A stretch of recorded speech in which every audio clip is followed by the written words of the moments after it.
et une partie externe. La partie externe, bien sûr, c'est être le partenaire du MNAM, et surtout le progrès, c'est l'accompagnement du progrès, des réformes, de la refonte des formations, parce que la refonte des formations va très loin aussi, puisque aujourd'hui je suis concerné par une ARNAM, je suis secrétaire de l'ARNAM PACA, donc forcément je vois un peu comment ça marche, les comptes et tout ça. Le surdécoupage à laquelle nous sommes toujours levés contre, un petit truc de 4 crédits et tout ça, coûte très cher dans les régions. C'est des salles à louer, c'est des enseignants supplémentaires, c'est de la gestion de secrétariat, ça coûte cher, ça augmente le coût de fonctionnement en région d'une manière draconienne. Et pour avoir discuté avec les responsables parisiens, je ne suis toujours pas convaincu du tout de l'intérêt pédagogique. Je ne suis pas convaincu du tout de l'intérêt pédagogique de ces morcellements. Je crois on a affaire à un public très particulier. On n'a pas des élèves des universités qui sont là, l'arme au pied, et qui attendent, ben, vous allez à tel cours, vous allez à tel cours. On n'est pas dans ce cas-là. Il y a des gens qui viennent le soir et tout. Si on leur multiplie les soirées, on leur multiplie les examens aussi, donc on leur multiplie les risques d'échec. C'est vraiment... oui, en plus, si avant on avait un examen pour avoir une compétence, aujourd'hui il en faut passer 3 d'examens. En plus, on dispatche le public sur énormément d'unités de valeur. Donc après, on se retrouve avec des unités de valeur, on n'a pas assez de monde, on ne peut pas les ouvrir. Ouais, donc ça a plein d'inconvénients. Je crois qu'il faut mettre un terme à ça. Nous sommes convaincus qu'il faut mettre un terme, revoir complètement cette affaire-là. Quand j'étais à la commission des études, j'avais réussi à faire écrire par M. Delacroix, directeur des études, d'interdire les unités d'enseignement de moins de 4 crédits. Et je dis que 4 crédits, c'est encore trop peu. Ça n'a pas de sens. Et je suis prêt à démontrer et à le prouver. Il y a des filières entières qui sont que de 4 crédits. Il n'y a pas moins. Il n'y a pas moins. Il n'y a pas moins. Mais il n'y a pas moins parce que Delacroix l'a écrit. Parce qu'elle a écrit à un moment donné où il y a des gens qui inventaient des 2 crédits. C'est des associations qui ont fait barrage. Il faut savoir, historiquement. Mais on fait barrage. On parlait tout à l'heure de sécurité sanitaire, c'est une 2 crédits. C'est pour ça qu'elle s'intègre. Voilà. Je la connais. Il faut tout expliquer. Je la connais parce que j'étais à la commission des études quand il y a eu la première présentation de CETUE. Il faut tout expliquer. Effectivement. Je le connais. Bon, alors, voilà notre partenariat interne, donc nous devons nous impliquer beaucoup plus qu'aujourd'hui. Et on espère aussi que côté administration nous aide beaucoup en nous offrant des postes dans les structures, ce qui n'est pas forcément le cas avec les nouveaux statuts. On a été éliminé, par exemple, du conseil de formation pour les anciens élèves. Et du conseil d'administration aussi. Le conseil d'administration, ah non, ça c'est les régions. Attends, ça c'est... On le verra après. C'est disparu. Non, non. Le conseil d'administration, oui, à Paris. Les conseils de formation, non. Non, en région, moi je parle des nouveaux Non, âgés. non, non, attends, c'est un autre problème. On verra après. Effectivement, on va aborder.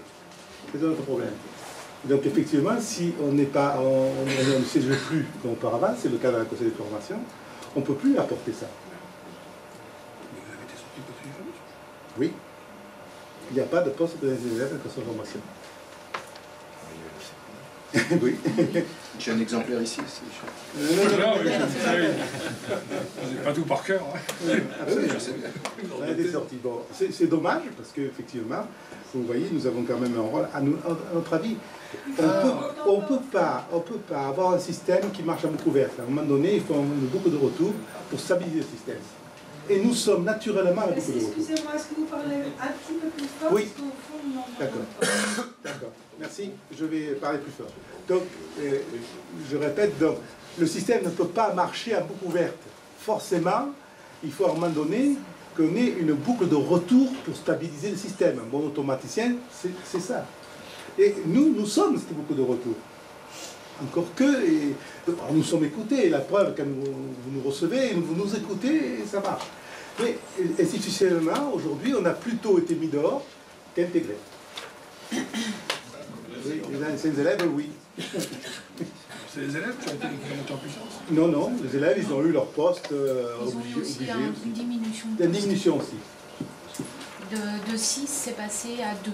À 2. En conseil de formation. Et disparition de la CCA également, où les centres régionaux étaient représentés par des ingénieurs de l'UNICNAM, dont la voix n'est plus répercutée dans l'établissement public, puisqu'il n'y a plus de poste. La CCA a disparu. Oui, il y a plus de structures où on nous accueille. Oui, mais il y a des nouvelles structures. Les centres associés a été intégré dans le conseil de formation. Alors, ils n'ont jamais été aussi nombreux. De quoi? Les centres associés dans les oui, oui, les conseils de formation, ils sont jamais été 6. aussi nombreux. Donc, les directeurs. Non, pas les directeurs. Lui, les centres. Les centres, oui. Notre ami, il dit les anciens élèves qui ce qu'on appelait membres désignés qui dans l'ancienne structure étaient CCA. personnalité extérieure dans la CCA. Et bien là, c'est fini, il n'y a plus, ça n'existe plus. Donc effectivement, les anciens élèves de région ne peuvent plus remonter leurs avis. Bon. C'est un autre point. Et voilà, nous souhaitons continuer à être le partenaire et nous essayons de mettre tout en place. Vous êtes bien au conseil des formations? Non. J'ai été candidat, mais on ne m'a pas retenu, puisqu'il n'y a pas de poste d'ancien élève. J'étais sur le personnalité extérieure. Vous n'avez pas été élu? Non, je n'ai pas été retenu. Non, non. Pour les élèves, il n'y a que les élèves Paris. Il y a deux nouvelles instances qui ont remplacé LCP. Il n'y a plus d'anciens élèves diplômés. Absolument, il y a plus d'anciens élèves diplômés dans les deux. On en avait 9 au total, et maintenant on n'a plus rien. Il n'y a que deux élèves au conseil de formation et 2 élèves parisiens. 2 élèves parisiens pour des raisons statutaires. C'est pas grave. Ils appartiennent à l'AE2 et l'AE2 fait partie de la fédération. Donc on a quand même cette entrée par les élèves. Donc effectivement, on a quand même un petit pied-à-terre par les élèves au sein de ces structures. Quand même, on n'est pas complètement absent, c'est déjà pas mal. Bon, ça c'est ce qui s'est passé. Donc nous voulons accompagner les réformes, c'est notre objectif. Nous sommes, par la force des choses, le porte-parole de toutes les associations d'élèves et de ces élèves, puisqu'elles sont assez nombreuses au NAM. On comprend très bien que l'administration ne peut pas dialoguer avec 15 associations. Donc effectivement, par le biais de la fédération, toutes ces associations sont bien informées sur la vie du GNAM, qui ne serait pas sinon. Avant, notre structuration en la fédération, il y avait l'association des assureurs qui ne savait absolument pas ce qui se passait au GNAM. C'était dans son coin. Voilà. Aujourd'hui, ils font un bloc avec nous, il y a une véritable coopération qui fait qu'ils jouent le jeu aussi et ils sont intégrés dans la vision du GNAM global. Hein. Alors, donc, nous souhaitons un réseau national renforcé aussi.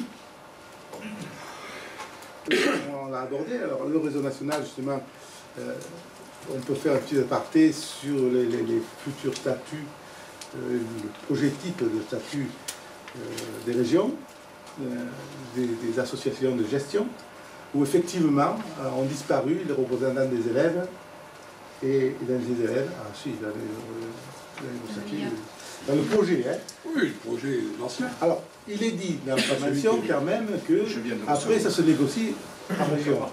Donc effectivement, après on peut faire de lobbying en région. Et il y a 2 instances. Il y a 2 instances, oui. Maintenant, il y aura 2. Enfin, il devrait y avoir 2 instances. Le comité de gestion et le comité stratégique. Oui. Le comité stratégique, c'est effectivement, je dirais, les forces vives. Il y a la gestion d'un côté. Bon, si vous voulez que je vous dise les emmerdements que j'ai en ce moment avec un certain nombre de centres régionaux du point de vue de gestion, c'est pas brillant. Hein. Oui, si vous voulez, on en parlera un autre. Je suis très au courant de ces choses-là. J'ai intérêt à faire une reprise en main sérieuse. Hein. Nous suivons tout à fait ce domaine parce que nous suivons tout à fait le recteur dans sa vision de reprendre en main les centres. Que je parle de Ronan. Dans la mesure.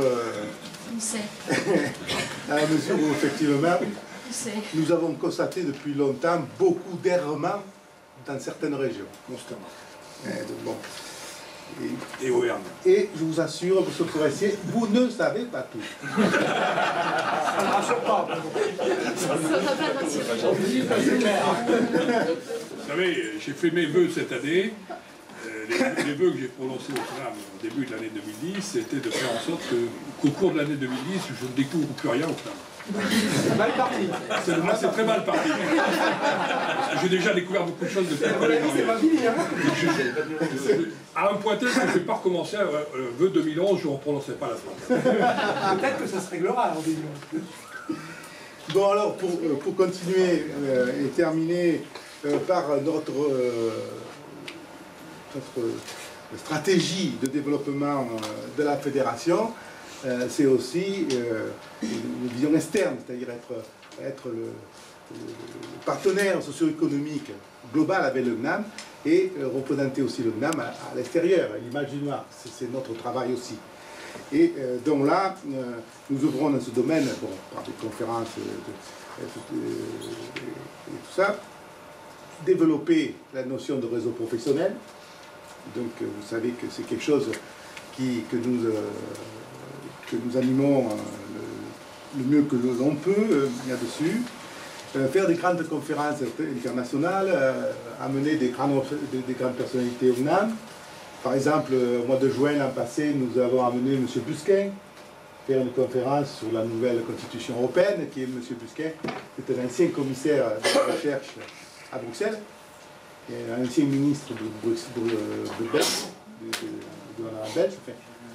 C'est une personnalité très connue, qui est venue nous expliquer les chemins tortueux de la nouvelle constitution européenne de Lisbonne. Bon, nous avons intérêt à regarder ce qui se passe, notamment pour la formation.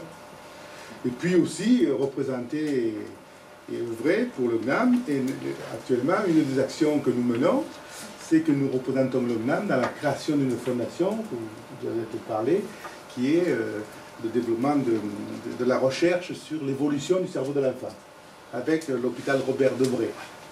Donc c'est une action que dont en liaison très étroite avec M. Pierre Ladrouet et M. Willenberg. Et Ali Saïd aussi, que nous avons rencontré, et Dominique Gentil. Voilà un peu, donc, et Christine Pernel aussi très intéressée par la démarche. Donc voilà. Cette fondation est tendance à se mettre en place, et je crois bientôt on va pouvoir l'inaugurer. Vous serez bien sûr conviés. Et voilà. Donc voilà, quand on dit on veut être le partenaire socio-économique du CNAM, vous voyez un exemple où on l'est. On le fait. On ne fait pas que le dire sur des papiers. Voilà, je vous remercie de cette attention. Je vous remercie, M. le recteur, de nous avoir...